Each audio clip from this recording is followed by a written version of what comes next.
Assalomu alaykum. Biz bugun MyCall'da ikkinchi bosqichli parolni unutgan bo'lsak, o'shani tiklashni ko'rib chiqamiz. MyCall saytiga kiramiz yoki ilovasiga. Nomerimizni kirgizishimiz kerak. Bizga 3700 dan сообщение keladi. Keyin сообщениeni kirgizishimiz kerak.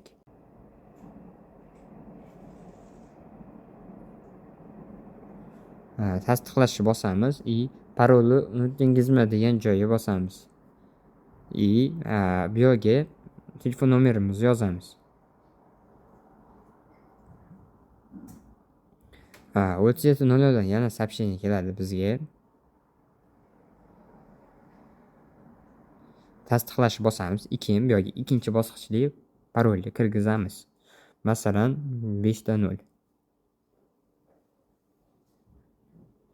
Parolni yangilashni bosamiz. Shu bilan parolimiz yangilanadi. Google o'ziga обновить qilib qo'ysak bo'ladi.